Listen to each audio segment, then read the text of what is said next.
Fight fans, I go with the name of Ak. And I'm Barak the Boxing Bully. And we're here at the Fontainebleau Las Vegas, where we moved our whole Ring Champ studio for I don't know how long, but I'm so happy to introduce this gentleman to my left. Formerly, he's not a guest today.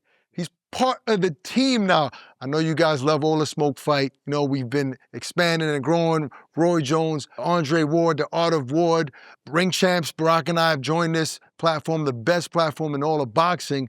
And joining the team, Mr. Caleb Plant, former 168-pound champion. Caleb, I mean, you've always been good with words. When did you start thinking about wanting to talk about fights and other fighters on this level of platform? I mean, not necessarily on this level of platform, but, you know, I've always been one to, you know, I've always enjoyed talking about fighting. I feel like I got a good perspective on it. And something that me, you know, my wife do a lot, Jordan, because obviously she knows a lot about boxing. So, and then my dad, you know, my whole family is a boxing family. So, something I've done for a long time, but just to be able to do on this platform with you guys and on this level, along with, you know, the likes of Andre Ward and Roy Jones, you know, it's a real blessing. And, you know, I'm excited to be, you know, on the team. And it's hard to do this because I'm not going to act like it's easy. I know everybody watching it always be like, oh, man, anybody could talk about fights. That's what we do. We be at home watching fights. We could just talk about it. But I think it's even harder for fighters because guys like Andre Ward, he does it really good. Paulie Malignaggi, he does it really good where he doesn't involve himself in it. And let's say you're commentating or you're talking about a fighter and you know you want to fight him. And you might even know you better than him because I know Andre Ward is better than everybody. So, but he's able to give constructive criticism and still give praises to that fighter as well. And I think guys like them do that very, very well. So can you do that? Will you be able to do that? oh yeah, of course. I've honestly commentated fights before where, you know, this person was in my weight class, they were in my weight division, and I was still, you know, like you said, you got to be able to separate yourself and, you know, express what he's doing well and why he's doing well in the fight and the things that are leading him to having success.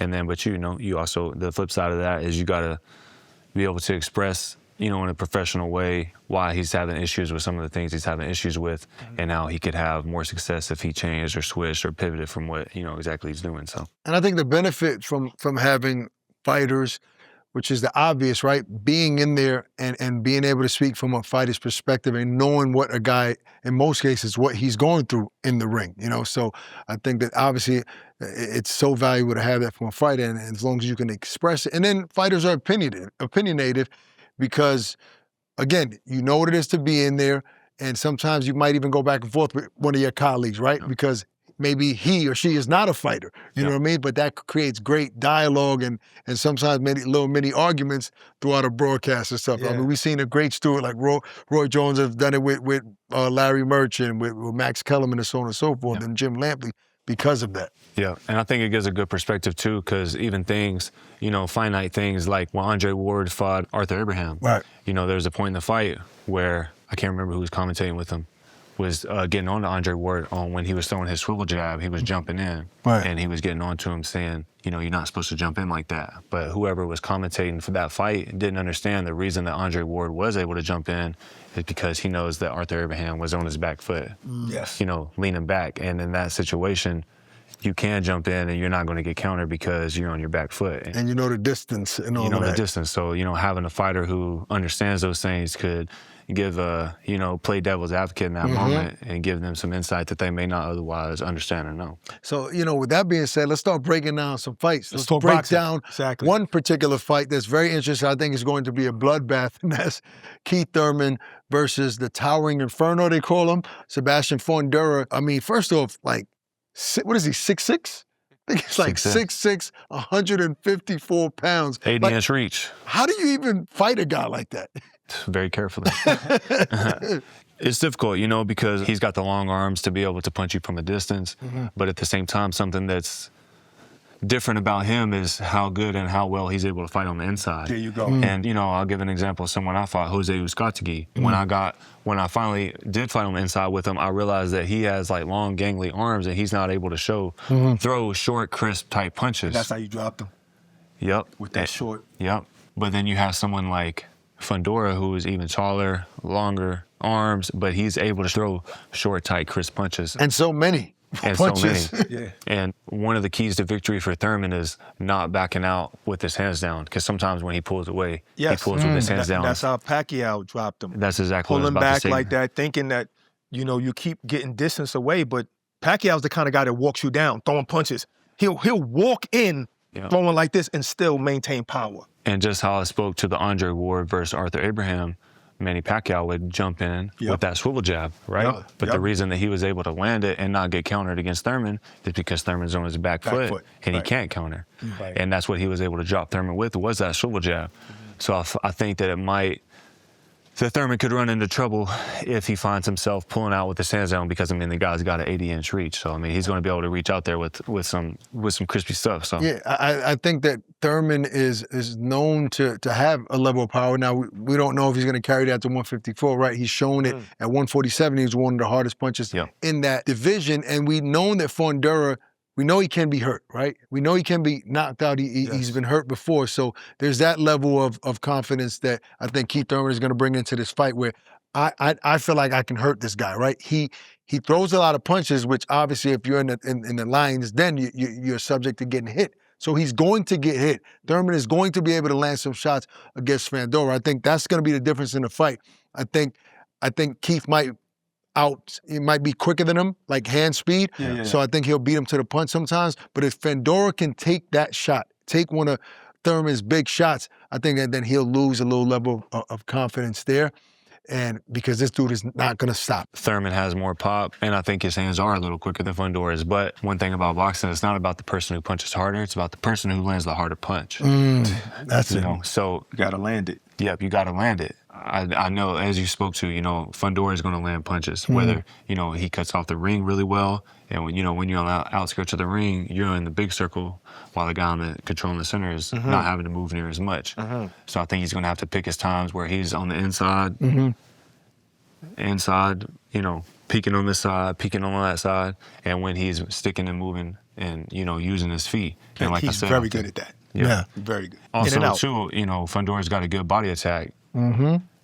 Keith has been known to get hurt with body shots, but at the same time, several times. I don't know if I've ever seen him. I don't know if I've ever seen him be dropped from a body shot that he's been hurt by. No, he kind of ran away from Sean Porter. You may Collazo hurt him, but he still came back. That speaks to the level of heart he has. Because that's what I'm saying. I've been hit with a body shot didn't get before. stopped. I'd rather get hit in the Jordan than the body, because that takes your spirit out of you. So staying on your feet and being able to continue to fight says a lot about Thurman. But I don't think, I disagree with you in terms of him moving in and out. I think the best chance he has in this fight is to staying in Fundora's chest. Yes, Fundora is a great he was inside saying body in and puncher. out. I said he does that well. He does he it has well. fast legs. But to your point earlier, Keith Thurman bouncing out like that, he's going to be met with long, rangy shots. He's going to be getting tagged with those type of shots. He's going to be getting hit. So staying in his chest, right, from side to side, and maybe this is not how he typically fights,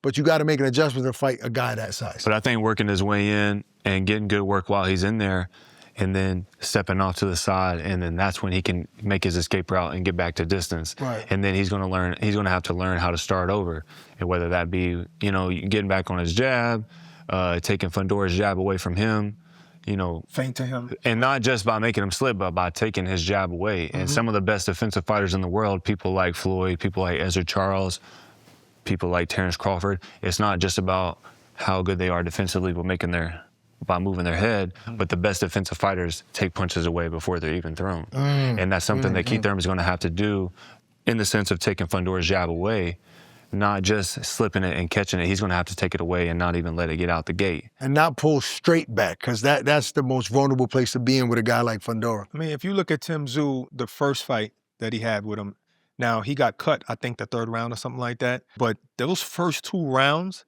Tim Tszyu was winning those first 2 rounds. Absolutely. And he was able to be in and out against a taller guy. Totally outboxed him those first 2 rounds. And then it became difficult because there's blood in his face. They should have stopped it, but they didn't, and it just got worse. But then Fundora came back, though, and he righted that wrong. Because I know he felt, I won that fight, but it's because of that cut. I need to really beat him, and he stopped him. But those 2 rounds showed me that you can get in there There's on a a big formula. one. There you go. There is a formula for somebody with good legs. I think this fight is going to be super entertaining. Like, there's no question about that. Guys are going to hit each other. I want to talk more about, like, what's at stake for both guys, right? I think, obviously, Thurman's going to have some sort of chip on his shoulder because I think this is his last hurrah, right? Like, to be in the game and then potentially be a part of big fights, big money fights, he has to win impressively, or at least win, right, against a guy like that. So I think he's going to have a little extra oomph in this fight because this is his last hurrah as to where Fundora, yes, obviously he has to win this fight. But you said it last week that he can suffer a loss, another loss, and stick around. Right. Not He's Thurman. young. He's young. He's still got his career ahead of him. Thurman is at the tail end. What his body can actually do. Your body can only do but so much. So he really, really needs this, you know, and probably financially as well. I think Thurman needs it more than he does as far as like the turning point in his career. Right. But at the same time, it could be, I kind of feel like it's a turning point for both. Not that Fundora is young and he'll 100% be able to work his way back. But at the same time, he's going to have to work his way back. And so if he loses. So, you know, it's a bit of a turning point. At least he can. At least he can. When you're losing in your late 30s, it's harder, man. It's just harder. And you have to really be built here in order to go back in the gym is all I'm saying. Right. To get back in the gym. Just like that extra oomph that it's going to add to Keith Thurman, I think it's going to add a little extra oomph to what Fundora wants to bring to the table because he knows if he loses, you know, he got stopped against Brian Mendoza. Yep. You know, he did have that question mark on the first Tim Tszyu fight, which he came back and put a punctuation on, but he will have to work his way back. And because of that, obviously he don't want to do that. I think they'll both be coming in with a lot of fire and not really, neither one of them is going to want to walk away, you know, without getting their hand raised. Is there a world where this fight, the Keith loses, a tough battle, but people still want to see him again? He'll still get other opportunities if he doesn't get knocked out? Absolutely. We spoke on this earlier, it not always being about you losing, but how you lose. And I think if he, not to say that any of us up here, you know, we're going to let the fighters decide that for us, right? You know, but I agree that if he loses in a certain way, not to say that he will, you know, people are going to still want to tune in to see one time. Gabriel Rosado has a bunch of losses, and there's never been a time when I heard he was fighting that I didn't think it was an interesting fight. Yep. Right, they didn't want to see it. Absolutely, because he fights. He comes to fight. And then sometimes he's going to pull it off. Now let's speak of a scenario of Keith Thurman maybe landing one of those big shots that we talked about, knocking Fundora out. What does that do to his career? Like, is he in a position where he can still be one of those big marquee names, like maybe eventually get the Errol Spence fight? Errol Spence, there's rumors that he's coming back against Tim Tszyu. Matter of fact. Right, exactly. A common opponent, you know. So maybe we'll, even though I think Errol has said, I'm never fighting Keith Thurman, no matter what. But if that's the case, if Keith Thurman beats Fundora, now you got 2 belts. There's nowhere else you can go. Well, they would have to fight each other. Errol will have to get past Tim Tszyu, and then that could be built. Not mega fight, but I would say that's a mega fight. You would, I would say that's a mega fight. I think so. What do you think, Caleb? If they both win with knockouts, Errol Spence wins with a knockout, Keith Thurman wins with a knockout, that's not a mega fight.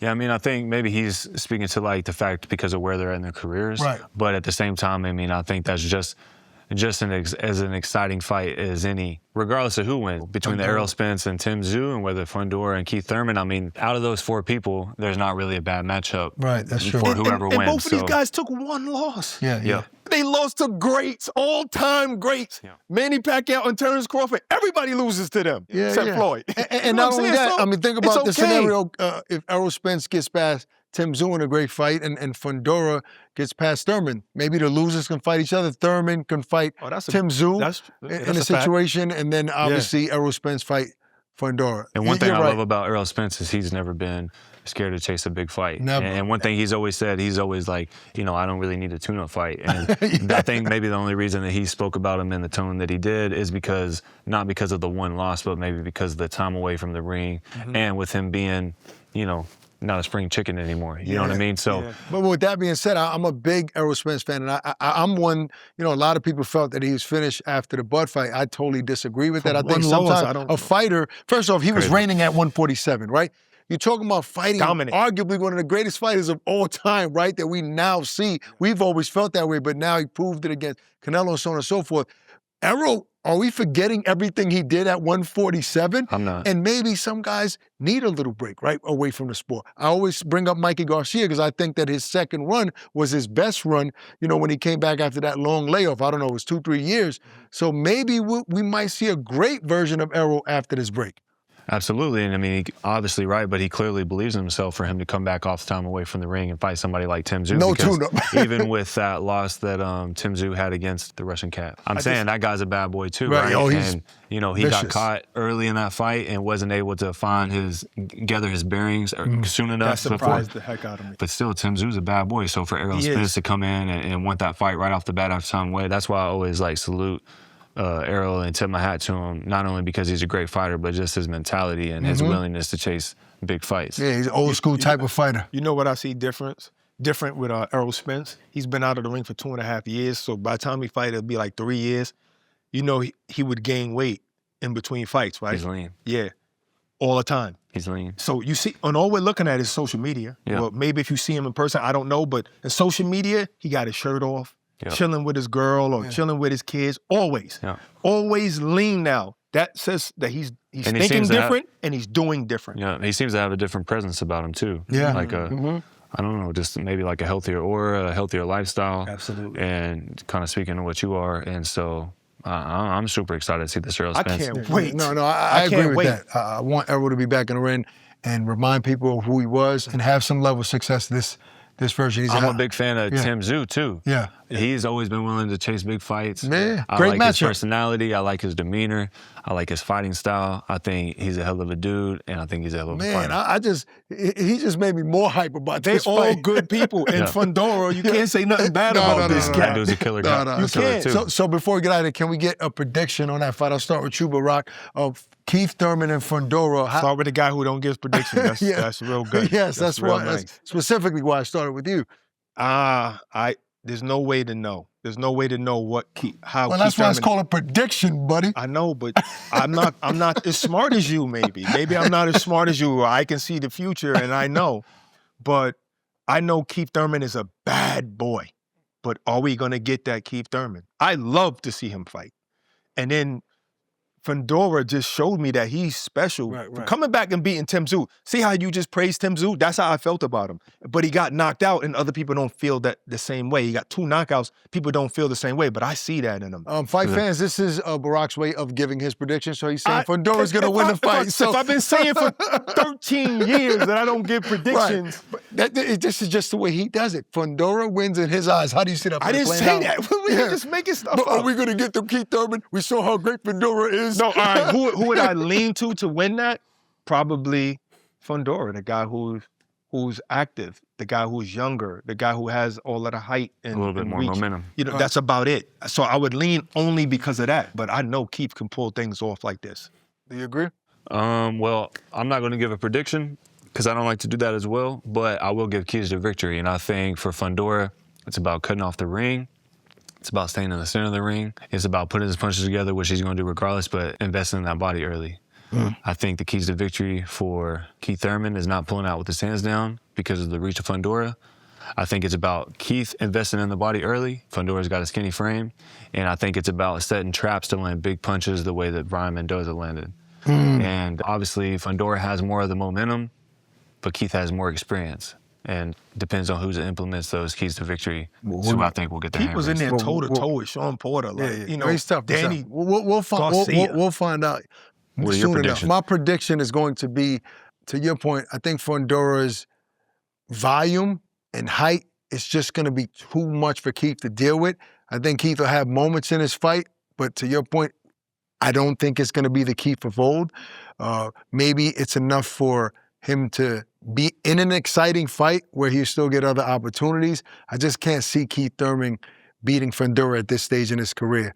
But it's going to be a super entertaining fight. I'm just being honest. I'm not shy about giving predictions.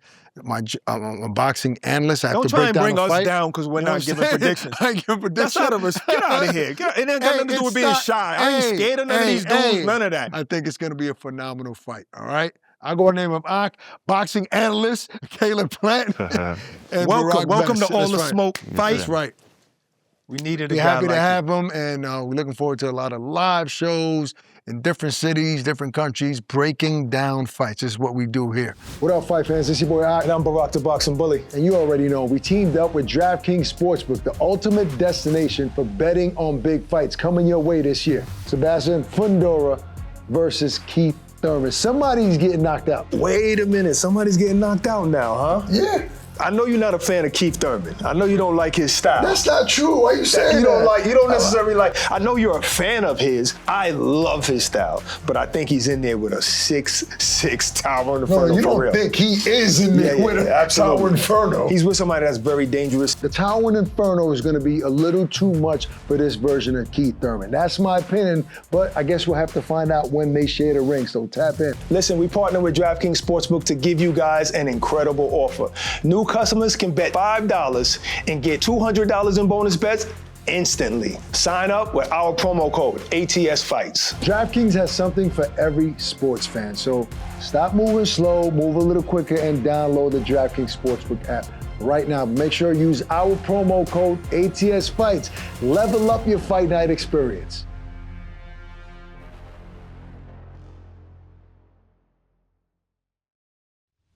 What up, fight fans? It's your boy Ak. And listen, for those who know me, you guys know how much I love coffee. And I get my day started at 4:30 a.m. I cook breakfast, I get my son ready, so my energy level has to be at an all-time high. And honestly, the only thing that really gets me through the entire day at that level of speed, Throne Sport Coffee. This gets me through the morning, through the afternoon at work, and then in the evening when it's time to hit the gym, I still have energy throughout the entire day.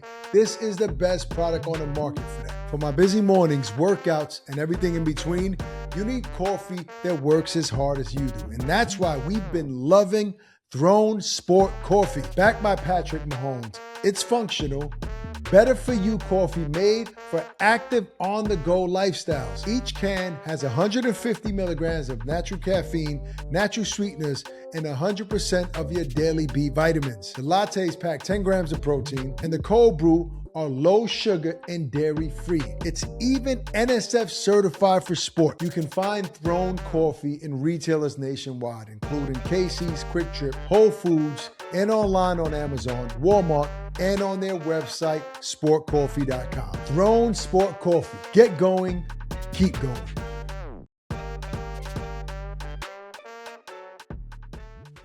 All right, we're back, folks, and we have a friend to the room, a special guest today. And is it safe to say she's the first lady of All the Smoke Fight? It's not safe, but we could just say it. We can act like it. We could just go act like it. Can we pretend? Yeah, Let's act like it. go. Sibley Scoles. What's up, Welcome. guys? How are you? Very good. Thanks we in the for Fountain having Blue. me. When we in the Fountain Blue, we Oh. good. We're good. They take care of us. Fontainebleau Las Yes. Vegas. It makes you act You a see little that chair different. you sitting on? It's That's expensive, Fountain huh? Blue. There you It's go. expensive. No regular seats. So much I want to talk to you. I mean, we've spoken, you know, running into each other so many places, but I never ask you any questions, you know. Because you don't and- care.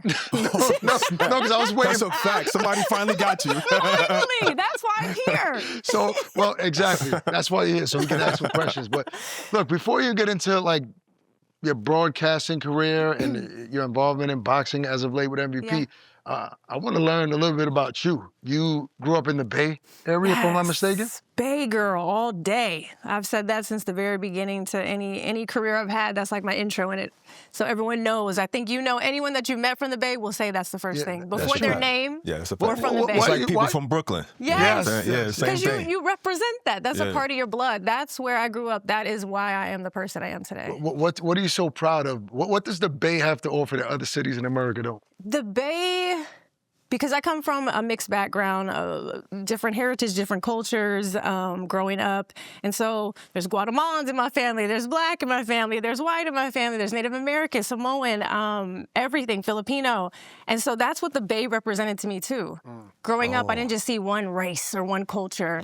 And so it was just a big melting pot out there. And it taught me to hustle. Shout out to E40's who's sure listening Which to side of that? everything. Was it the black side? The Filipino side? Well, you know, it's all the sides. I'm all the sides. But I think it taught me to hustle. I got in a lot of trouble, but I also did amazing things. Where you got into a lot of trouble? Yes. What type of I trouble? didn't listen. did you get into? A lot into? of things I ended up having to tell my parents when I first moved to LA when I was like early, like in my 20s growing up. I was like, did y'all know what I did? What do you mean? Here. What do you mean? You tell them in the after? I told them, yeah. When she moved out. I told them when I left.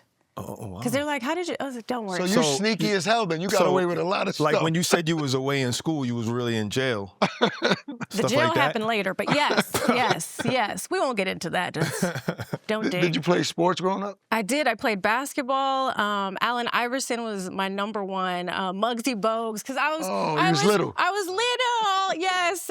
Point guard. I never wanted to pass the ball. I was a ball hog. Were you good though? I was good. I had handles. Here's what I'll say about myself. I'll be honest. I'll be the judge of that when we get to a court. Well, we're gonna play. Yes. Because now my nieces play, and I promised them this week. I got the cones ready. I got the ladders ready. We're going you're drill. gonna train them? Oh, we're doing drill work. Yes. Wow. I was a great ball handler. Right. I didn't want to. I didn't like, much like today. I don't like plays. I don't want someone to tell me what to do. I want to. What kind of game is this? No, coach. I'm good. That's why I ended up you getting Michael benched. Jordan? Yeah. And they One were like, against five. Let me do it all. Sit her down. But yeah, I played basketball growing up. I come from a household of sports. My parents met at the 1976, was it, World Series, Oakland A's? Really? Yeah, That's when crazy. they were Like in the kids. stands? Yeah, they were going as kids. So who pushed up on who? So my mom was like, I would always stare at your dad from across the way, and he would look at my mom. But I think my mom. Wait, how's that? Like they went to the game a lot, and that's how she. They would go with their parents to the game all the time. Did their parents know each other? No. What? No. And she just noticed that kid over there. Yeah. And so my dad's white, my mom's black, Filipino, Spanish, and so like that was a whole thing too of like them, dating and being together. And my grandpa's like, you're gonna have this white man come over the house. But ended up my grandfather and my dad, that was like his son. Like it was the most beautiful relationship. Yeah. So yeah, They still together? My parents are still together. Yeah. Did she like send a franc over to him? Just send that boy a franc. I don't know exactly how it happened, but my mom said it literally, she would see him, he would look at her, and they'd see each other in the stands. And I don't know if it was one of my mom's fireworks. Yeah, sisters. They were still in their teens. Yeah. Oh, and wow. so yeah. So wait, they've been together since then? Yes. Like high school sweethearts type That's of what thing. they told me. That's amazing. That's the story. Yes. So yes, they've been together, and it's beautiful. And so, but sports has been their thing. Do you think that shapes like a child, like seeing their parents stay together? Like, does that affect you in a positive way?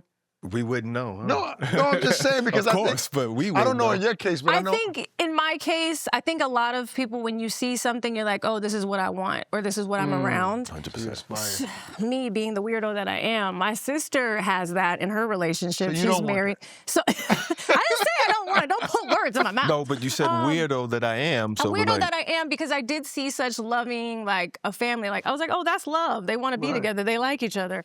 So you don't like anybody? I've never had that. Where I was like, oh, this is my forever, or this is whatever. And that's not to, diss anyone that I've ever been in a relationship with. That's just doing that, I though. hope they're well.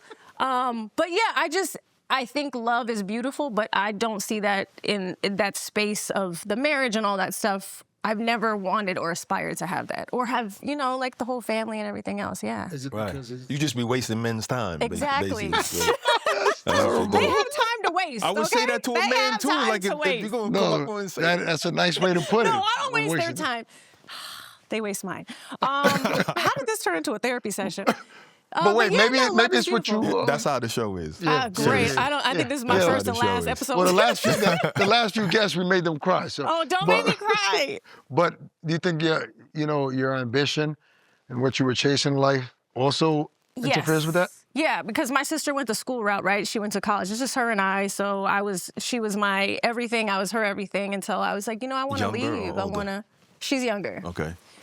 She's younger, but she has more sense, and she got her stuff together quicker than I did. Right. But yeah, I didn't go the school route. That wasn't for me. I wanted to be an MC. My music, like I said, 42 Short, Rapping Forte. Like I grew up on all Bay Area folks. Yeah, so I pursued music, and I never thought about anything else. I was just like tunnel vision. I got to go perform. I have to do this. So I ended up moving to LA. touring, doing things out there on my own, working bottle service, trying to make money to pay for music videos that I would shoot. And then I ended up doing a song called Donuts, and I was rapping, had a band and all that stuff. And Wait, so donuts? Can you tell me what donuts was it's about? about eating donuts. Really? The song's about eating donuts? Oh, your career was going to go to the top.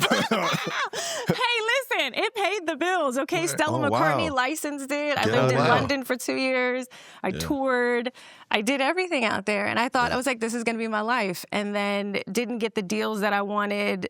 Well, my manager at the time didn't want those deals, and so they weren't fully, you know, So it's his out. fault. Is it a No, he or I she? don't blame her either. Her. So when you I were- loved being out there. When you were doing all of that, in your mind, you was like, I'm making it, right?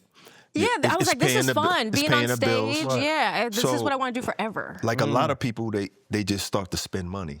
They don't think about, okay, let me save this money because this won't last When forever. you say money, I didn't say I was making money. I said I was.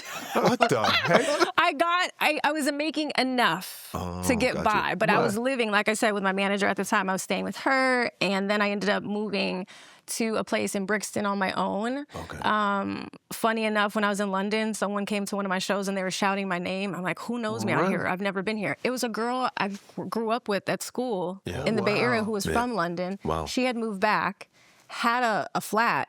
She was moving out of it and said, go take it over. Really? And so that's how I was able to live out there for another year. And what were you doing while you were there? Performing, I was doing MTV out there in the UK. Like I said, Stella McCartney licensed my stuff, so I performed at Paris Fashion Week. I was doing everything out there, like Can a you lot. do a British accent? I can when I'm out there, actually. Yeah, like when comes my out. mom visited, No, she's because like, when you live out there, usually you can you pick it up, right? Yeah. Yes, you pick it So up. what brought you back to America? Being broke. That's why we here. It's the land of the my broke. pockets, please. Yeah, I just realized, I'm a broke artist. I need to go home. I miss my family. The deal didn't go as planned, so that's cool. Let's go back. Went back, hustled for a little bit, and a show came about that was only looking for extras that paid $200. My friend knew that I was broke and needed the money. I said, are they paying cash? I'm there. So I went to go shoot this show that ended up being Revolt TV later on.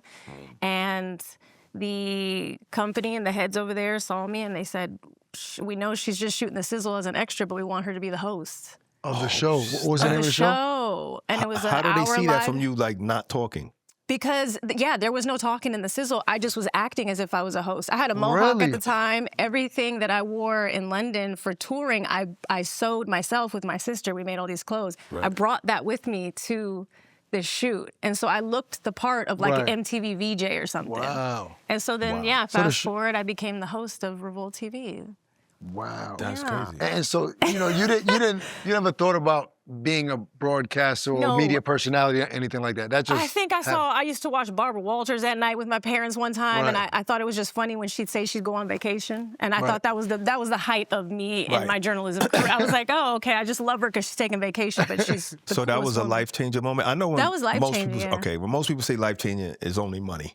Like, oh, now I'm making this, This was now I'm making that. life-changing in the fact that I realized it's okay that I'm not doing the music. I get to interview these artists who are living out the dream A that whole I new thought career was, yeah. path. You know, yeah. It took a little bit for me to realize that was going to be where I wanted to focus on. And I didn't ever give up the music. I still was able to be musical on the show, which was cool when artists would come on and we have like freestyle Fridays and things like that, like BET had, we'd do those too. And so I'd get to do that with them. But I realized, no, I think this is okay. This is the space that I can grow in. When did that happen? The pivotal moment where you kind of not gave up on the music, but said I think it was our to first yourself, paycheck. Like, oh yeah, okay. Well, My this rap is book. it. Yes, I have medical now. Great. I don't care what I do. I think it was seeing a show because, again, this was like boot camp. We're shooting with a live audience at Hollywood and Highland, like where Ryan Seacrest shot everything. I watched all this stuff on TV, and I was like, oh, this is real. Like, we have fans of people coming in, and I'm interviewing all these artists. Like, how did this happen to my life? Like, what's going on? I think the day that Lala Anthony was opening the show for us and it went to TV because I had never seen anything like that. You see our shows now where it's streaming, it just goes. This was like control center to the television. Yes. We see her pop up on the stoop that Biggie grew up on and she's opening the show, and then it pans to me and DJ Damage, who was my co-host at the time. and it went live to everybody. And it was crazy. Was it nerve-wracking for you? It was. I didn't know what was going on. Right, we had a whole red carpet outside. People were taking our pictures. We're getting interviewed. We're in Billboard magazine doing all this stuff. I was like, what is happening? What was the most nervous you've ever been? What event? In an interview? Anything in life. Today. Whatever. No, for real. Can I be honest with you? I think I was telling I Rich. thought you were just joking. No. Okay. I'm only partially joking now. Yeah. I think to be able to sit with you guys, honestly, out of everything This that is no. bull This is not. bull No, it's crap. not. I can't lie on the spot, but I'm not lying. I am so appreciative of any human being who sees something in someone else. To be able to like speak and tell my story, Right. Wow. and to have a platform to grow somewhere. And not just be fed lines or, That's you know true. what I mean? That's true. To be I myself. feel like it's the hardest thing for me to ever do is to talk about me. Yeah, it's Yes. That right there that's nerve-wracking. is crazy. Yeah. Yeah, you're right. You- I understand. Obviously, you're a natural. You know, you just got thrusted into a career, and you're great at it. Did you have a mentor or somebody that you lean on advice for that space? I was always a fan of Anthony Bourdain Okay. and how he would do interviews, how he would conduct them, how he, I read his books from the very beginning when he was just, you know, working in the kitchen and doing everything else. I credit my ability to talk to people and to understand them and to whatever space it is that even if I've never been in before, Right. to working in hospitality. I worked in so many restaurants, in so many nightclubs and everything else where I was the #1 seller for bottles. Because I was like, Right. I know how to upsell. And this is where the hustler came in. I was Right, like, I right. know what I got to do. I'll take all 8 of these tables. I'll pay you $20 to clean my tables if right. I can get these so I can make extra money. Wow. Like That's interesting. You pulled from all of that to put it into yes. Because I can talk to anybody. Right. Like I can literally sit down. Like I love to travel because I travel alone too. I don't ever go with anyone. Here goes more Yeah, we therapy. know that. Yeah, here goes more therapy. But I can literally sit and talk to anyone because again, me not going to college, the things that I didn't do, I'm learning from people every single day, whether it's something I agree with or not. Yeah. I'm always understanding and learning. So Did your I parents credit. want you to go to college? Sorry. What? Yes. So that was like something. And they pushed. Kaiser Permanente. My mom's like, that's the Filipino side. She was like, please go be a nurse or something. Right. I said I wanted to be a doctor when I was in kindergarten. She ran with that. But yeah, no, they wanted to. So I went to JUCO for a couple years just to appease them, but I still owe them money. And so I don't even know where that stands. Gotcha. I probably We have got her. We got her for you. I have Come like get her. 12 credits from JUCO. Oh, man. But that's I got it. a similar story, too. So when was that moment that you knew your parents were proud of you? What's today? Don't just kidding. Oh, no, don't say that. No, they're proud. They watch everything I do. Yeah. They make sure I tune in.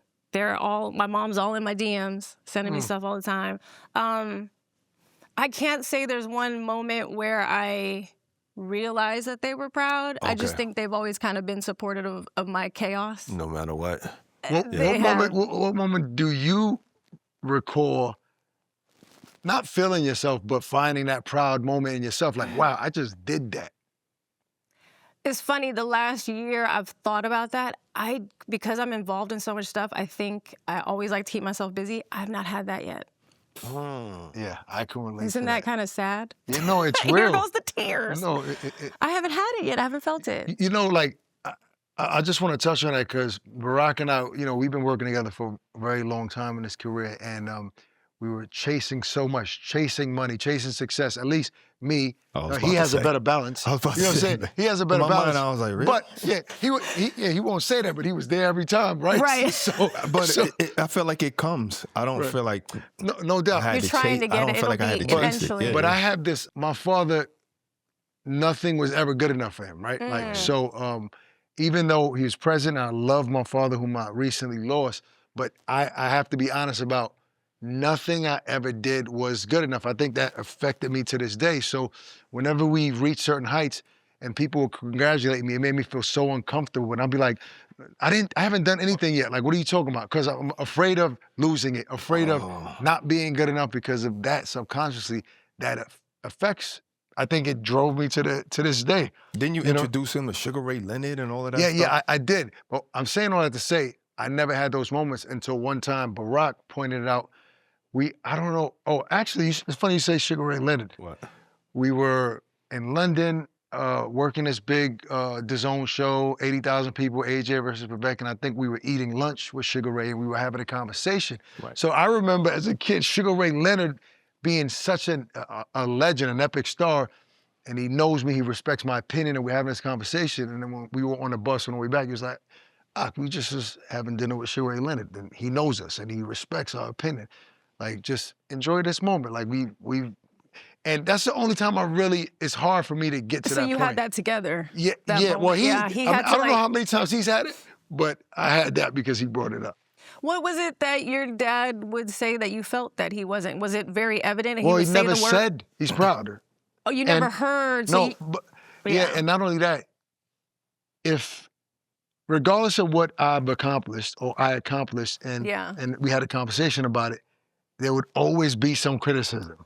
Always. Yeah. So it didn't matter. Even if I felt like it was a flawless, well, I never felt like anything was flawless, but if I was happy and proud about it, and I'm like, yo, that was good. Right. People like, yeah, but you didn't do this, or you didn't ask this, and then he would always want the credit. I got you into boxing when you was 5 years old. I brought you to the gym. Anything you're doing is because of me. Yeah. So I guess to some degree it shaped me as like my resilience. I think some people, obviously we're a product of our upbringing, right? Right. So it's like the way some people show that they're proud of their children or their loved ones is by asking for things that you can get now. No, seriously, asking for things that only you can give because of what you've already obtained. Yeah. So asking you for, hey, can I get tickets for this? Or hey, can you have so-and-so give me an autograph? Or hey, can you have him send me a video or something like that? Him asking tells me that he's going back home and saying, my son did this. Now everybody I know is going to ask for tickets and say, I'm proud of you, Ak. I'm proud of you. That's why I'm asking. They already do that. So, okay, then that's the thing. My mom does that. My mother will ask for everything. I was like, how much more do you want, lady? She's talking about you. Yes. She's like, oh, well, my daughter, such and such. But they she don't might say not it know to how your to communicate it to you. Yeah, that's what it is. They don't know how to do it. Maybe it wasn't done to her. Right. Well, that's the thing, too. A lot of people, when you talk about your parents, too, it's like they were working with what they know and what they were given. Oh, so 100%. That's why I give him grace. Like, I know, he does. And all of that. Like, oh, my God. But now, don't you have so many beautiful memories and thoughts and stories, and you could keep living, even living his spirit and truth every single day, because you're like... I think it does make me feel good, to your point, when I was able to do things for him and my mom still to this day. Right? It does feel good. I guess that's the gratitude. I mean, I don't think I need any therapy for it. I don't know, but it crosses my mind all the time. Like, God, like, why didn't you ever say, like, yo, that was good? Like, I was proud because my whole life, he's the only person I ever wanted to make proud, like, always. And I never heard it from him. So, and plus, and I don't want this to get into an emotional therapy session now. I'm saying what she's saying. But this is therapy. Yeah. And to say that you don't need therapy, you probably are able to function. Right. But we all need but that's some level of talking, counseling. Yeah. We all need because I feel like I never had room to be vulnerable like that. Like there was always a responsibility, whether it's like what's next? Bills, I gotta that, and that. So I'm like, you don't have room. You don't take the time. I don't have room to really be vulnerable or talk about anything. But the older I get, I'm realizing like that if everything just gets packed away, like just so condensed, and it has to. You have to let it out somewhere. You have to let it out somewhere. So you do want it. So you do want some therapy. Yeah. Yeah, I mean, you're doing it right now. I'll take this as a therapy session. Have you done therapy? No. Never, huh? Never. I've done so many different types of therapies. What? You said I have? Yeah. Plenty times. Oh, with this guy. Oh, with you? He's like, yeah, where's I don't send him the bill, but trust me, free therapy. You know? Oh, I've done so many. Well, I mean, what made you feel you need therapy? I mean, look at me. There's a lot going on. There's a lot to unpack here. I mean, yeah. There's losing the person my name is after is my grandfather Sibley. Like my grandpa Sibley was my first interview. Funny enough, when I was in high school, that was like kind of one of our things we had to do in order to graduate was interview our hero. and I interviewed my grandfather, not knowing that later on this is what my job would be. And I can't listen to the tape. That's how old I am. It's a cassette. Just audio. It's audio. And he was a prisoner of war in the Korean War. He received a Purple Heart. Like the stuff that he went through. He had three boys, 3 girls, Army his whole life. He didn't talk about anything to a single child. Wow. But he sat and told me everything. How old were you? I was 16. And I sat with him. And so when I lost him, it wasn't much after I did that interview with him and our birthdays were 3 days apart, that hit me like, oh, life is done. I don't know what to do after this, because my parents have always been just like loving and great and supportive, but something about my grandparents, my mom's parents in particular, just because I was so close to them, when I lost those 2, it was hard to lose all of them, right? But I was very young when I lost my dad's dad, and then my grandmother. She was special to me. My dad's mom, she was blind growing up. Watching her maneuver through life and everything was a different loss. But to lose my mom's parents was it was like losing my own parents. Did you lose them close together? No, it was definitely a big gap in between, which is why I was like, and then you think people are going to live forever. Oh, yes. So, a lot of therapy with that. And then also, again, seeing a loving home or understanding what love is, but not really knowing it for myself. Like those are things too, where I'm like, why do I keep getting into these relationships where I'm not really loving myself and trying to do for everybody else? And so now I'm like hypnotherapy, ketamine therapy. I've done so many things. A lot, just trying to get back to me. And so now we're in that space of peace. Do you feel like, kids who don't have parents that tell them that they're proud of them, sometimes they feel like they don't deserve certain things in life because they're not good enough. Right. Even if it's subconsciously, we could just think that. You can just think it, you could just think, you move like it. You move like it subconsciously, Yeah. Because if you couldn't satisfy them, who can you satisfy? Right. Crazy, right? Yeah, I definitely That's why it's feel very important to tell people, and not just your children, but to tell people, I'm proud of you, man. Yes. You know what I'm saying? To have those moments, Be vulnerable. Yeah. And honest. It's not even, I don't even think it's even being vulnerable now. It's like just being honest. Like you see what they doing. Like, you see where they come from. You're great. You see what they come from. I think I overcompensate with my son because of that, who's 17. Like what? Even though, stressing how proud I am of him. And he's super talented young man. Like, that's a fact. My son is special, but I'm like, I don't want you to feel what I felt growing up. Like, I don't think, even though that shaped me and made me resilient, it doesn't mean I deserve to grow up. And you like don't have to actually go through that to be resilient. Exactly. Right. I agree with that. Mm-hmm. Yeah. But see, that's what it is with like generational growth and generational trauma. You try to dead that. Right. And now let's move forward in a healthier way because we know better now. Break that cycle. Yeah. You said something about your grandmother being blind, and it made me think like, well, maybe that's why, you have this boxer that's deaf, that you were trying to, help him so much. Maybe that's why you care so much about him having this disability, and you dealt with that growing up, and you seen somebody persevere through that, but still needed help. Oh, 100%. Like you're talking about Julian, meeting that boxer, goes by Quiet Storm, seeing him over those 3 years that I worked under MVP and doing those fights, I didn't see someone who had what most people would say. It's like it's a disability, right? You can't hear. You are a deaf person, so you're missing something that somebody else doesn't have. When I watched my grandmother, this woman did everything by herself. She was so independent. She lived through so much, and she was in that kitchen cooking. She would write me letters. She would still figure things out. I thought it was her superpower that she couldn't see. Right. Wow. So to me, it's like, you didn't have this, and you're doing way better than most of us who have it. So seeing him was emotional. It's and that was kind of my entrance also into doing post-match interviews in the ring. He was kind of one of the first guys that I started talking to, and I would bring, not knowing, I would bring the mom in.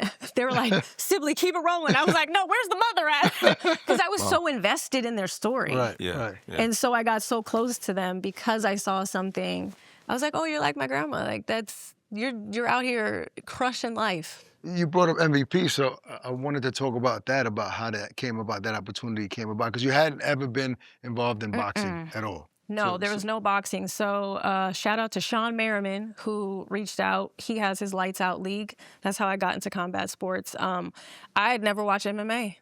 Obviously knew what it was. Right. Was calling it a ring and a field and everything. I was like, it's an octagon, Sibley. But I went in there and I was like, what can I do from having 10 years experience covering Super Bowls, covering every red carpet, doing all this stuff, working at E! News and Access Hollywood, radio. How can I translate that over to mixed martial arts? And I basically just started interviewing from the heart to try to find who the human was. I'd go 3 days early and watch the process, because at that level, they're not fighting UFC. These guys are coming off an 18-hour truck driving shift with their families and making $200, $300 and trying to cut weight in order to take these matches, and they're bloody matches.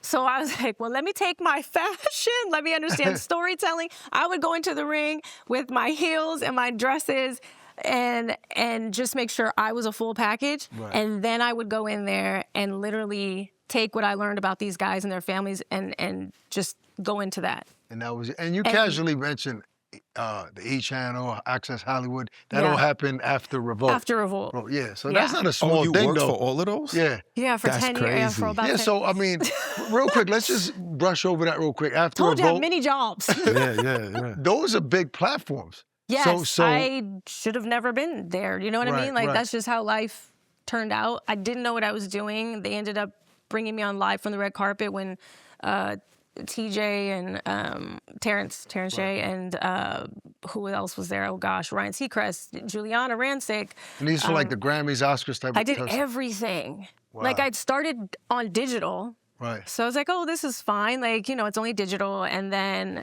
I want to say a few months in, she's now, the team there actually is, funny enough, they're now at the sports side of Netflix. Oh, really? Yeah. So I get to work with them again. It's like a full circle moment, that's dope. which is cool. And they allow me to do my thing for ringside. But yeah, they would bring me on. And I would have the Bible for every single person that would come through. And that's when I started. I'm like, I don't really know everything about celebrity. I know musicians. What do you mean about the Bible? Like, was that your thing? They'd give us a Bible of everything you need to know, right? For because it's live. You just got to get the interviews done. Right. So you have like Oprah coming through and The Rock, and you have all these people. And you had to know everything about them. And that was just for small hits, short hits for you. Short hits, but you had to know. And so I got to the point where I memorized everything in my head. And then I started to pull out my phone right before they came up, because social media started to get... You memorized the whole Bible? I had to. No, it's not a Bible. What the hell are you talking about? Not the real Bible, but yes. And then like Grammys and all that stuff became my thing. Where I would go on CNN Hits in the morning, and I'm like, oh, wow, I'm really doing stuff. But again, still to this day, even when I do the Netflix fights and everything that I've accomplished, if I sit down and write it all down, it looks amazing to me on paper, I'm sure. Right. But mentally, I'm still not at a place where I feel like, you accomplished. Yeah. Where I can sit down, breathe, and be like, you did it. Oh, welcome to the party. But yeah, it's big, though. All those things. At least looking from the outside in, looking at everything that you've done. For a kid who didn't aspire to do any of this stuff, like I said, I didn't go to college. I didn't understand like none of this stuff. There was words on the prompter that were coming up, and I was like, I'm so ignorant. I don't know any of these words. And everyone would be talking about college, all the other hosts and their alma maters, and I was like, I don't have none of this. So I'm just gonna sit here and shut up. Just a kid from the Bay. And I had to get out of that mindset though too, of like, no, you're supposed to be here. Yeah. Because for a while it was getting to me. And then I said, you know what? F it. What about women in the space, right? Like in broadcasting, what are some of those challenges? Yeah, sports specifically, yeah. I've been lucky to be in spaces where I'm trusted to not have to conform to like, here, you must say these things and do this. I will say that I have been lucky in that, because when I do come onto jobs, I don't oversell myself, but I already have packages lined up of like, hey, did you ever think about doing this? Or when I come on here, I don't want to just host. I don't want to be a talking head. I would like to produce my packages, and I can do that myself and give it to you guys, or I can write this and then give it to you. And so I've just built that in now to spaces. Like, I'm now doing wrestling. Like, Wow Women of Wrestling, I'm not only a segment, I'm now a segment producer and a backstage host. So you want to and be hired my hands-on. own crew for the last live shows. They allowed me to do that Wow. too. It's So I'm crazy. building all those into the space. That's amazing. So what? I'm tired, No, but I mean that's but it's you know good. you want to be in a space where you have that much control on what's Yeah. put out of you. Yeah, Did you watch boxing before MVP? I did. I did watch. I knew Andre Ward, obviously being for the Bay, Bay. like watching him. Floyd Mayweather, I can just remember myself being so impressed by the defensive skill, like the way he Right. moved around the ring and was able to not get hit. I watched that. My dad definitely put me on to the old school boxers and stuff like that, Right. watching things. I became close later on in life, like, you know, as an adult with George Foreman III, Monk. Oh, okay. So like, you know, know seeing Monk. old tapes of his father and everything else. But I can say that more so I was a basketball and football fan. Baseball as well. I never got into combat sports and watching boxing like that Right. until I knew it was my reality and I had an opportunity to grow in that space. And then that's when I was like, You dug in. yeah, I was like, put me wherever you need me, Right. wherever you guys want. I may not know every technical aspect of it, but I can learn, and I'll always bring the human aspect of it. Have you ever had to, because a lot of women, they have to be better than the men to show that they belong. Did you have to deal with that as well? The only roadblocks so far, and I don't really want to call them roadblocks, is because I've not been in this space long enough. So I understand when a veteran comes in and is like, we're going to put her in, Yeah. you know, this space. I'm like, take it, because I'm not qualified to even be up here yet. And if it's like a bilingual broadcast or strictly Spanish broadcast, I'm still getting back into my Spanish. So those are the only real roadblocks. You haven't ran into any haven't- assholes. No, there's always going to be assholes. But for me, I don't know if I flip it in the sense I speak asshole. So I Oh, you know, can be sarcastic like, I as already well. know before Who's I go who. into this what it is. Right. So it's like, okay, I know what I can get away with, what I can do, and how we can work together and make this the best it can be. And you can still have that mentality and Right. feel how you want to feel about me. That's not going to affect me at the end of the day. Right. It's not going to affect my job. And if you don't want a good product and you want to be a part of it, Right. Right. I don't need to be a part of it. Because I could be down to my last dime, penny, whatever. And if it's not the right situation, I'm going to You'll say, walk no, away. I'm not. Yeah, I'm not going to take it. I will figure it out. Do you feel boxing broadcasts is missing something? Oh my gosh. I feel like right now it looks different for each broadcast. Like, obviously, you know what I mean? Like, that's just how it's going to be. Like, Netflix looks different and they're changing it as they go. Since I've done 3 with them now, it's changed in those 3. I think I wanted to go back to the days of just like, and I use the word circus when I talked to Monk, George about this stuff. He said the one good thing too about Jake is he's bringing the circus back, the theatrics, all these things. I wish there was more moments of real live shots of, like, you know, remember at ringside, like how big it was and like the fans just, I feel like there needs to be more fan involvement. Maybe that's just me coming from the sports side of things of like football and basketball. I feel like the fan is left out of boxing. I And they're agree. the ones We used who to are, say, well, we didn't say it that deep, but yeah, I think yeah, fans we used are to try to left get them involved. out of boxing. Not necessarily needs to be like a hype thing, but I feel like that's kind of the missing Like at the venues, piece. like involved at the people venues. there. So it's like when you're watching, you're not just watching this, you know, because again, especially with like it being on Netflix and these different platforms now, where you're getting so many different people from around the globe who've never seen a boxing match before. They don't know the terminology. They want to see some other stuff or feel like they're a part of it or be in there with them. Right. So it's like, I think maybe there's something there missing as far as the audience aspect is concerned, I think. just to make it more lively and feel like I'm right there ringside with these folks. Right. And it's something for them, the fans, to be excited about. Like, you know, when they're at the venue, Yeah. like, oh, I might get on the broadcast, so I want to speak. Something, because sometimes fights for me, especially, you know, because you're watching it, we're there, sitting there, right? So it's even longer for us while we're sitting there, but it's great to watch the fights because we're in the action. Right. When you're at home, it's like rinse and repeat. Right.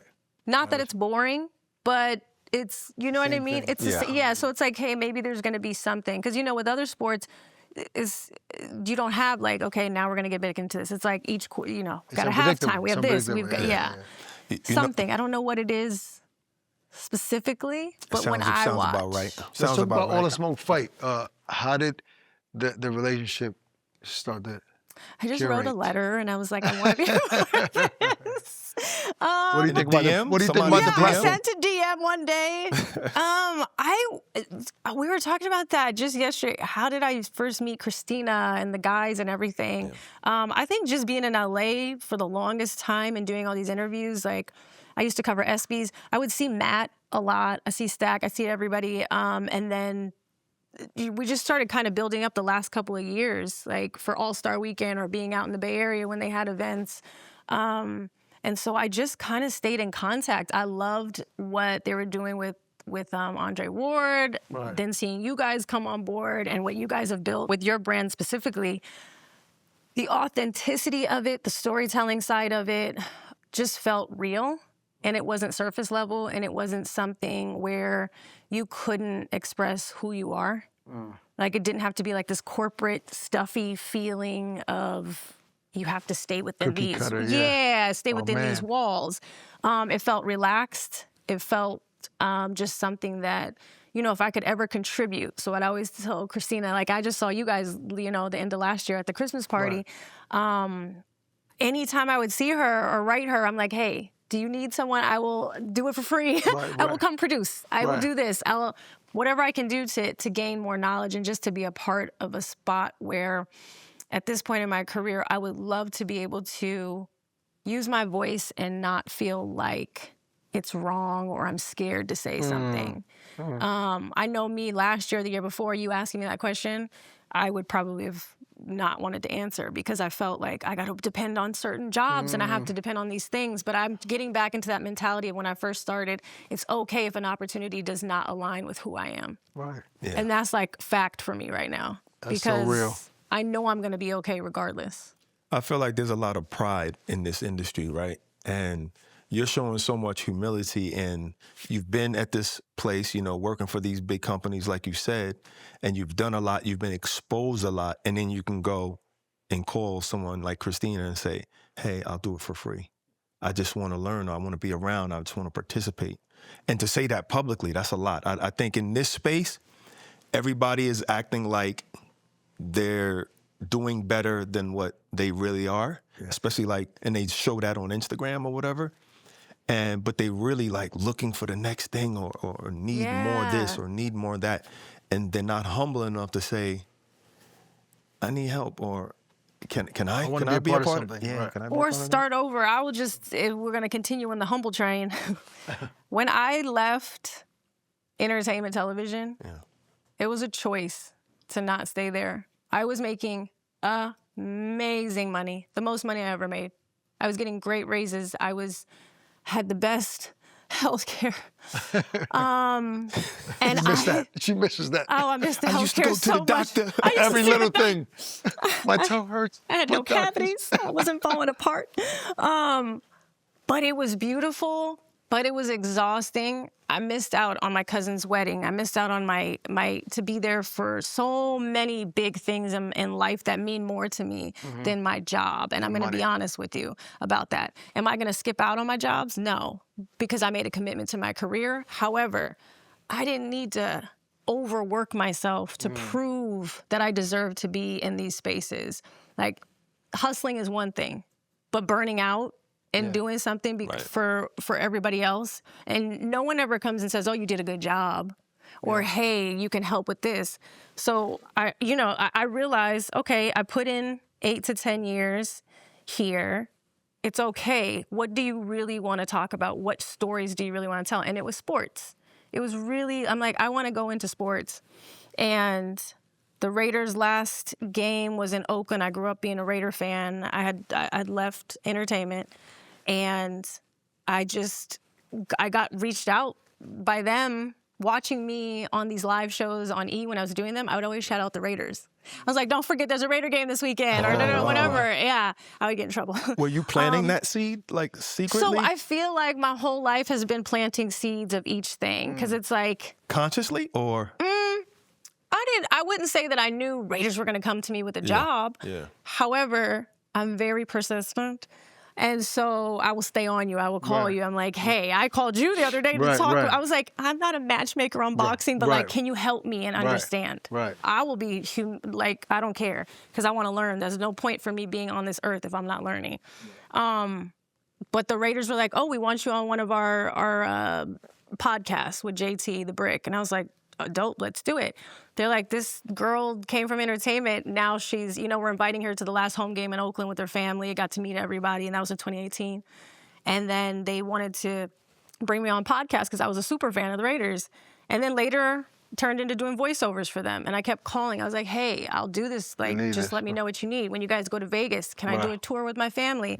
They ended up bringing me on the tour during COVID and offered me the job to be the first in-game host. Wow. Because I just was consistently reaching out and telling them, hey, well, what about this? Or what about these things? Closed mouths don't get fed. I say that all the time. Don't get fed. I tell him that all the time. But, just to touch on what you said before this about burning yourself out in entertainment. Yeah. And I feel like, me personally, I've dealt with that where you feel like if you're not there and present, somebody else is going to take your slot, right? And you have to work, you have to earn. But wouldn't it be the same in sports? If you're doing TV, if you're doing broadcasting, you still have to have that same mindset of work, or out of sight, out of mind type of thing. Because I still suffer from it today. Right. So I don't think the industry is going to change that mindset. No, but you know what? I've gotten to the habit now. The last 2 years is the lowest amount of work I've ever had in my entire life. I've used to work 7 days a week, all day long. I would go from, even with the Raiders, it overlapped when I was still working in entertainment.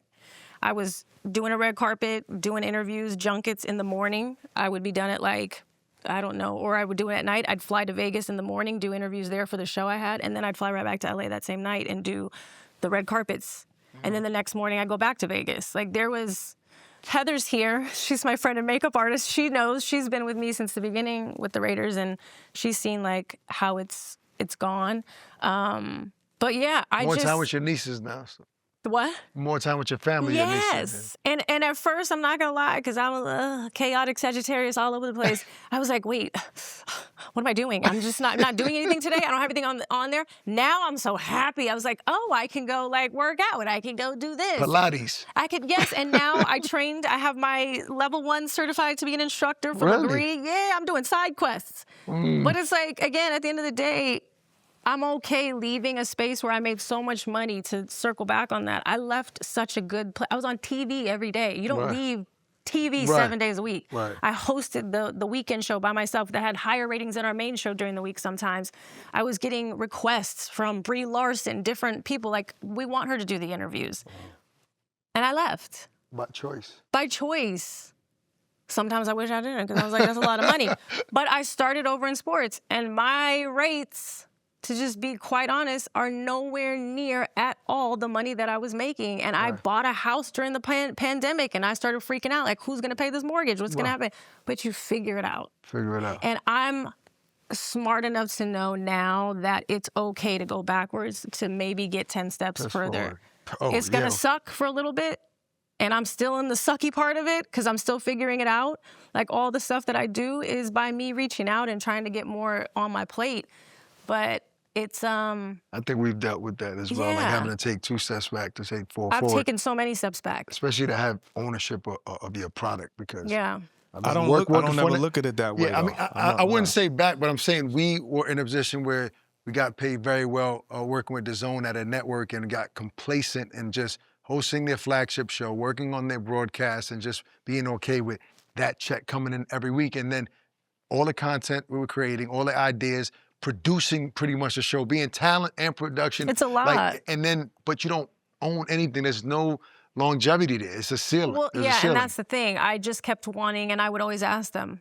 Like for Access Hollywood before I left, it was my baby. I made Sibley Spotlight. I said, I have so many relationships, and I keep all my relationships. Like, there's not a person who could, I'm for sure, would be like, she's shitty, don't call her back. Because I try to go above and beyond to bring you, to show you, like, look, this is a full package, okay? You're going to get the talent, you're going to get this, you're going to get this. But, like, for anything I do, it's just, I don't know. It's just, I have to realize my worth and not be stuck. Like, again, with Access, the Sibley Spotlight, I brought on all these musicians. I'd never booked artists before, but I started calling up the labels. Hey, I need you for a show. Saweetie was my first guest on there, and they were like, how are you doing this? I don't know. I'm figuring it out. But I curated Booking your that. own guests. Oh my God, we know that too well. And they were like, what? Yeah, you know how it is. Absolutely. So it's like all those even things. if the networks can't get the fighter, Ak Barak, can you call this dude to be on the show? I got to We call. talked about that last night of like, hey, when you guys go to fights, if you can't get full access, you can still get back there, I'm sure. And you're like, yeah. And I'm like, yeah, we finesse it, or we know the people, and then the actual artist or the fighter, they want us back there anyway. But see, that's the thing. The networks don't value on that. They don't value that. I don't like think they all don't you value do.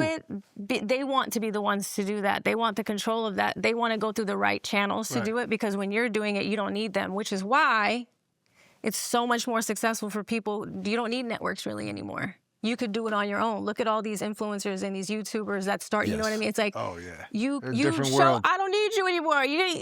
Even artists don't need labels. So that freaks people out. Yeah, that's so Because true. they want to have a handle on that stuff. And that's what I'm learning more and more, which is why when I do these things, maybe I won't, for the first year of a contract, okay, I'll be segment producer without pay. That's okay. But now I got the credits, though. So go on IMDb, here's the first season that I did all by myself. Second year, now I need to be paid, or I'm just not going to come back at all. Right, exactly. You were saying you don't agree with. No, I just say I don't know how you can pay the bills like that. Right. That's why you got to do. All right, but at the end of the day, They though, get paid. yeah, I feel you. Auto pay. No, I feel you. But you, I feel like you're saying all of this, and you're still saying, I don't regret the move that I made, no matter what. Even though I don't make the money regret that it. I do miss, and I would hope within the next couple years the money will be there. Like, I have the production company with the film and everything. I have another film that I'm already working on while the other one's still being finished. Okay. That is the goal, to get those films out there. And again, now because of the funding that fell through on our first film, I'm doing it with me and my director. We're figuring out where to pull the money from and how to get it. And there's no loans. There's no none of that. It's coming out of my paychecks. So let's say your film does extremely well. Yeah. And you make millions of dollars from that. Yeah. What would your job be? Like, would you still be chasing jobs because you love the work? No, I would focus on doing more film. I would focus on continuing to put out, and any project that I've done so far for film or documenting is a story. Like I said, going back to loving Anthony Bourdain, I want to tell stories of humans. That was a setup. So you're using all the smoke fight right now. You see what I'm saying? That was a setup, right? No, but that's beautiful, because you can actually bring that talent to all the smoke. Right, and again, Right. That's it's beautiful. Like, most Yeah. places, again, they want the talent just to be the talent of, here's what we want you to say, and here's what you're going to do. We'll give you a little bit of, freedom to do certain things, but I want to be in a place, and even if I still have that little, financial struggle throughout the next couple, it's okay, because I've had it for the last, I knew what was going to happen. Right. And I just have to be realistic with myself and understand it's okay right now. But we're going to have 92 jobs. And while we're doing those 92 jobs, watch your spending, put it towards what it needs to go towards, which is the film right now. And if I have to play matchmaker for these fights, if I have to go out, and which right now I'm trying to get sponsorships for this fighter, and if I have to fly wherever, like, I'm going to France on my own dollar to go film, just to do interviews with someone for the other project, then I have to do that. You know, I want to know, like, when was the moment all right, for myself, I was doing very, very well for so many years. And then there was one year, it was 2024, where I lost 3.5 incomes, all in the same month around April. And I was like, and I had just... Tax season too, huh? Oh, Lord, I'm sorry. I had just bought a house 2 years before that. Yeah. And I was like, and I jumped out the window with the house because I was making money. I was making money for years. So I was like, oh man, this is crazy. Like, so it was a struggle day after day, still making it somehow. You know, at least the mortgage was getting paid. I don't know about everything else. Everything else. The lights are off. Everything else, but with the mortgage was paid, I wasn't homeless. My bed is there. I wasn't homeless. I might have had a lot of covers. No, but it was a big struggle for me. And then you know what happened? I'm just being vulnerable, you know? Yeah. What happened was I woke up one morning, I'm praying or whatever, and I see YouTube. It was Jake Paul versus Mike Tyson. Was that 2024? Yeah, because right. last year And was the trailer. Yeah. And I saw myself in the trailer of their documentary, series that they do for every big fight, and on Netflix. And I was like, something as simple as that. Now, you don't get paid for those things. Right. You know what I mean? But for some reason, for me, it was God reminding me, what I'm doing for you, how I've been carrying you. And I usually don't have those moments where I'm like, man, this is tough. They come, but then I just trust God and I'll be like, man, I'm good. Right. But that one really hits you. But for some reason, that just made me feel like subconsciously, I must have been worrying. Because that kind of freed me, and I just started crying, and I was like, God, you ain't never leave me. You're super talented, so it's a pleasure, to have you on the team to whatever capacity that is, and I would love to build and work with you on this platform. I'm looking forward to what's to come. Congrats and welcome. Oh my God, thank you, Congrats I'm sweating. and welcome. Welcome to the team. Thank you, guys. Thank you. Did we cover enough? Oh, this is an amazing conversation. And I don't know, being in the Fontainebleau Las Vegas makes me feel more vulnerable. I feel like talking more. It's this furniture. Yeah, I don't know. I almost cried. This is an amazing thank place. you. Again, thank you. When you said, how did this transpire, what it is, I don't know, but I just want to thank everybody that's on staff. And Christina, who speaks about me when I'm not in the room. I know she always has said, she's like, I'm a big advocate for you. Thank you for allowing the space, because it's something that I think I've never known that I wanted to have. I always just was like, okay, let's just do what's here. But no, I've worked very hard to get to a place where it's okay to say how you feel and put it out there and not just be vulnerable, but be honest and not hide. And thank you for that I bringing am. all of your knowledge and experience and your talent to the team. Peace and love. Stay safe.